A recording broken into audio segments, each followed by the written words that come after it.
everyone, today we are going to study about the hypertrophic pyloric stenosis from first date for USMLE step 1 2025. So what is hypertrophic pyloric stenosis? So most common cause of gastric outlet obstruction in infants. So it is going to be the most common gastric outlet obstruction in infants. Palpable olive shaped mass due to hypertrophy and hyperplasia of pyloric sphincter muscle in epigastric region, visible peristaltic wave, postprandial non-bilious vomiting, 2 to 6 week old. So I'm going to explain you this thing. It is going to be most common and it is gastric outlet obstruction. So this is the gastric outlet obstruction, and further it is written in infants, yeah, of course, because it is a problem in infants.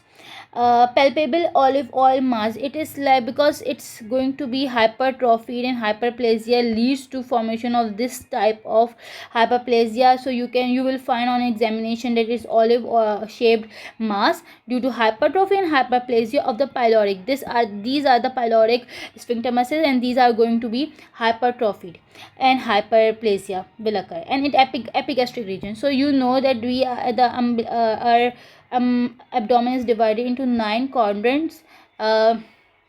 This is the epigastric region, which is above the umbilical region. So this is in the, you will find the visible olive oil shaped structure in epigastric region with visible peristalsis, because the stomach is trying to push the content of stomach into the duodenum. So you are going to find visible peristaltic wave and postprandial non-bilious vomiting at 2 to 6 weeks, because postprandial means after eating, non-bilious means the bile is not going to enter over here because of hypertrophied pyloric muscles, and at 2 to 6 week old, because the child is going to digest lots of food he has taken. More common in firstborn males. This is going to be important, associated with macrolides. So males and macrolide, these both are M's, and so you can remember it easily. Further, it results in hypokalemic, hypochloremic metabolic alkalosis secondary to the vomiting of gastric acid and subsequent volume contraction. So yes, we are going to see what is this hypokalemic, because the potassium is going down, hypochloremic due to decrease in HCl. So when the child is going to vomit again and again because of hypertrophied pylorus muscles, so they are going to lose the HCl, the acid present in the stomach, which is going to lead in hypochloremic. Metabolic alkalosis, because the acids are getting lost.